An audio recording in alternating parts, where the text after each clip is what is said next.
आज ही Doubtnut app download करें। Doubtnut पर होगा अब आपके सभी मैथ्स, केमिस्ट्री, फिजिक्स और बायोलॉजी डाउट्स का सफाया। बस अपने क्वेश्चन की फोटो खींचो, उसे क्रॉप करो और तुरंत वीडियो सोल्यूशन पाओ। Download now.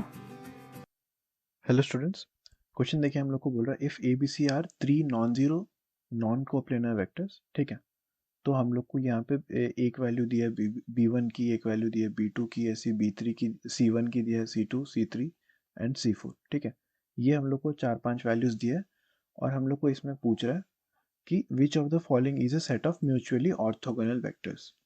ठीक है, देखो अगर सिर्फ दो वेक्टर्स के लिए हम लोग के पास लिखना है तो दो वेक्टर्स के लिए हम लोग के पास दो वेक्टर्स मतलब कोई भी दो, मान लीजिए ए और बी के लिए मैं आप लिख रहा हूँ। ठीक है, इन जनरल ए और बी के लिए तो देखो प्रोजेक्शन प्रोजेक्शन वाले अगर पार्ट से समझे तो projection of B along A कैसे लिखते हैं। अगर सिर्फ projection of B along A अगर लिखना है तो हम लोग लिखते हैं A dot B divided by mod A का स्क्वायर। ठीक है, इसके साथ अलोंग ए है ना, ये तो सिर्फ उसका कंपोनेंट हो गया प्रोजेक्शन का, है ना। A dot B by mod A dot A, अगर इसको आप ऐसे भी लिख सकते हो ना, A dot B by A dot A, है ना। उसको फिर ये मॉड ए स्क्वायर ही आ जाता है, तो मैं उसको डायरेक्टली ऐसे लिख रहा हूँ। और फिर अलोंग ए है कंपोनेंट, तो ये मैग्नीट्यूड होगा ना, कांस्टेंट होगा, अलोंग ए ये हो जाएगा, है ना। तो ऐसे ही प्रोजेक्शन ऑफ, देखो अभी ये component of B perpendicular to, अगर ए आता है यही कंपोनेंट ऑफ बी लिख देता हूँ मैं, component of B perpendicular to A. ये कैसे लिखेंगे हम लोग, बी माइनस ये वाला चीज, बी माइनस प्रोजेक्शन पूरा, A dot B by mod A square, या फिर ए डॉट ए, है ना, साथ में ए वाला। तो ये देखो, ये हम लोग जनरल टू वेक्टर्स के लिए लिखते हैं ना। अभी जनरलाइज्ड हम लोग कैसे लिखते हैं, मान लीजिए मैं मतलब ऐसे डिफाइन कर रहा हूँ, आप ऐसे अगर याद रखोगे प्रोजेक्शन ऑफ, तो इसका मतलब होता है प्रोजेक्शन ऑफ, देखो मैं इसको ये वाले पार्ट में लिख देता हूँ, यू ए बी में नहीं लिख रहा हूँ इसीलिए जानबूझ के, यू डॉट वी अपॉन में यू डॉट यू। ठीक है, और साथ में यू। ठीक है, ये क्या है, projection of V along U, है ना। यहाँ पे भी हम लोग ने ये जैसे लिखा projection of B along A, तो A dot B by mod A square. तो projection of V along U को जनरलाइज फॉर्म में ऐसे लिखते हैं। ठीक है, अब ये सिर्फ दो वेक्टर के लिए अगर होता तो हम लोग का काम यहीं से बन जाता। और यहाँ पे देखिए ऐसा वेक्टर, अभी जैसे हम लोग ए बी सी है, सारे ऑप्शन में ए पहला है, तो ए को लेके ही नेक्स्ट वेक्टर बनाया है ना। तो इस टाइप का ही कुछ होना चाहिए, B minus A dot B by mod square A. तो B minus A dot B by mod square A, तो हमारा बी वन तो है। ठीक है, तो दो ऑप्शन में हमारे पास बी वन भी दिख रहा है।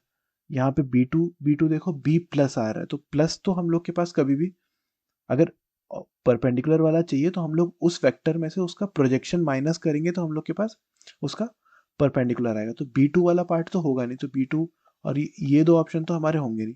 ए और बी वन के साथ सी वन और सी टू में से हम लोग को चेक करना है ना।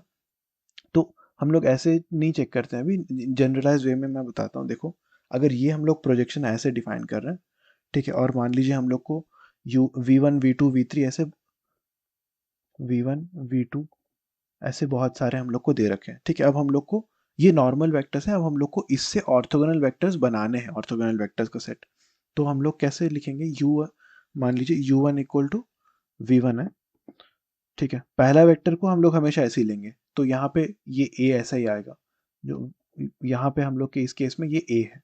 ठीक है, और यू टू जो आएगा हमारा, वो V two minus projection of V two upon V two on U two, U one sorry, हमेशा यहाँ पे पिछले वाले के हिसाब से लेना। यहाँ पे V2 लिखोगे और प्रोजेक्शन ऑन V1, और V1 ये पिछला वाला होगा।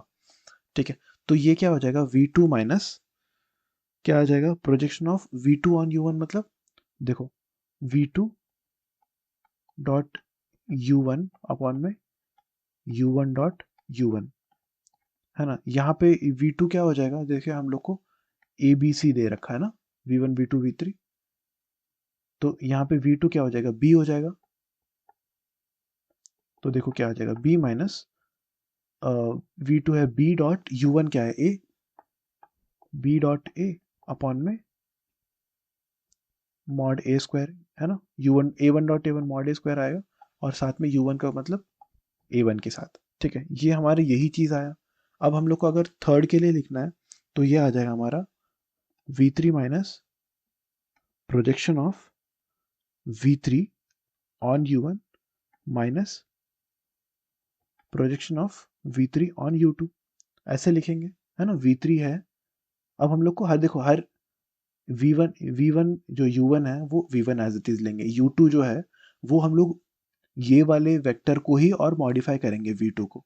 ठीक है, और वो कैसे मॉडिफाई करेंगे, v2 में से प्रोजेक्शन हटा देंगे इसका। ठीक है, अब यहाँ पे जब u3 की बारी आएगी तो v3 जो लेंगे हम लोग यहाँ से v3, ये हमारा c होगा, तो c में से हम लोग पिछले वाले दोनों को लेंगे हर बारी, है ना। तो v3 का u1 के इसमें प्रोजेक्शन और v3 का u2 में से प्रोजेक्शन दोनों हटा देंगे। ठीक है, तो यहाँ पे आ जाएगा हमारे पास c माइनस v3c है ना, projection of c on u1 मतलब c ऑन a। ये मैंने जनरलाइज फॉर्म में लिखा है ताकि आपको बाकी इस टाइप के आप कोई भी प्रॉब्लम सॉल्व करो तो यही आपको टेक्निक फॉलो करनी है ना। तो यहाँ पे आ जाएगा c ऑन a ना, v3 ऑन u1 मतलब तो c ऑन a मतलब c dot a bye mod a square साथ में a। ठीक है, फिर v3 u2 मतलब ये वाला चीज, u2 क्या है यहाँ पे जो आया ये, तो यहाँ पे आ जाएगा हमारे पास देखो माइनस c डॉट u2 जो है हमारा, u2 मैं लिख रहा हूँ फिलहाल यहाँ पे, अपॉन में मॉड u2 स्क्वायर। ठीक है, और यहाँ पे आ जाएगा u2। ठीक है, अब ये वैल्यू सिंप्लीफाई करके जो भी आएगा हमारे पास वो लिख सकते हैं, या फिर अभी फिलहाल यहाँ पे u2 छोड़ u2 ही रहने देते हैं ऑप्शन में, क्योंकि जो यहाँ पे हमारा u2 है, ठीक है, वो इसने b1 माना है ना। देखो b minus B dot A by mod A square A है ना, b इसको उसने क्वेश्चन में इसने b1 माना है, तो हमारे आंसर के हिसाब से यहाँ u2 की जगह अगर v1 रखेंगे तो c minus C dot A by mod A square, c minus C dot A by mod A square यहाँ पे into A minus C dot B by B one square B one. तो यही चीज़ है हमारे पास पूरा, तो ये हमारा c3 भी हो जाएगा, सॉरी c2 भी हमारा हो जाएगा। तो ये आएगा हमारा है ना ए बी सी। अब मैं ऐसे आपको ये वाला प्रोसेस शायद आपके लिए नया होगा, तो यहाँ पे अगर मान लीजिए ए बी सी डी होता और यहाँ पे v4 होता, तो u4 आप कैसे कैलकुलेट करते, v4 जो कि d है, v4 minus projection of v4 on u1 minus projection of v4 on u2 minus projection of v4 on u3। ठीक है, तो ऐसे हम लोग कैलकुलेट करेंगे, ऐसे n जितने भी हो सकते हैं हम लोग के पास, n के लिए ही हम लोग के पास ये जनरलाइज ऐसे आता है u n। अगर मान लीजिए u n नहीं लिखते फिर ये n वाले इससे कंफ्यूज हो जाओगे, हम लोग यहाँ पे u k, मैं k सफिक्स यूज कर लेता हूँ एक सेकेंड। u अगर k के लिए हम लोग को चाहिए तो v के जो जो ऑलरेडी दिया हुआ है उसी को ही हम लोग मॉडिफाई करेंगे ऑर्थोगोनल में ना। तो यहाँ पे समेशन आ जाएगा हमारे पास j इज इक्वल्स टू 1 से k minus 1 projection of V K, है ना। यहाँ पे तो वी के रहेगा, यहाँ पे हम लोग का समेशन का इंडेक्स नहीं चल रहा, ये वाला हमेशा फिक्स है। देखिए v4 है तो v4 v4 v4, v3 है तो v3 v3 v3, ये किस पे ले रहे हैं वो वाला हमारा चेंज होगा, और वो शुरू से इससे पहले वाले सारे आएंगे, है ना। इसीलिए यहाँ पे k माइनस 1 ये वाला नहीं आएगा। अब जैसे u4 में है तो u1 u2 u3 तक आया, तो यहाँ पे समेशन क्या चलेगा बताइए, u j अगर लेंगे तो 1 से k माइनस 1, या फिर अगर आप k तक लेना है तो यहाँ पे j माइनस 1 से स्टार्ट कर दीजिए, तो यहाँ पे फिर 2 से स्टार्ट करना होगा तो उस हिसाब से। तो ये हमारा जनरल वो हो जाता है, और ये इसको इस प्रोसेस का नाम बोलते हैं हम लोग ग्राम स्मिथ प्रोसेस।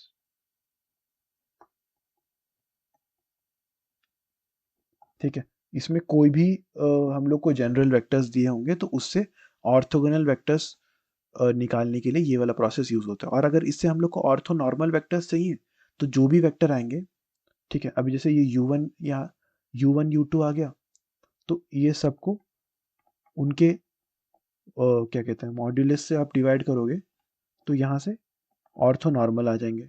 ठीक है, तो अपनी नीड के हिसाब से, तो यहाँ पे तो हमारा आंसर पहले ही आ गया था, मैंने बता दिया था ऑप्शन 2 हमारा राइट आंसर होगा, बट ये वाला प्रोसेस मैं और बता रहा था आपको। ठीक है, A B1 और C2। Thank you.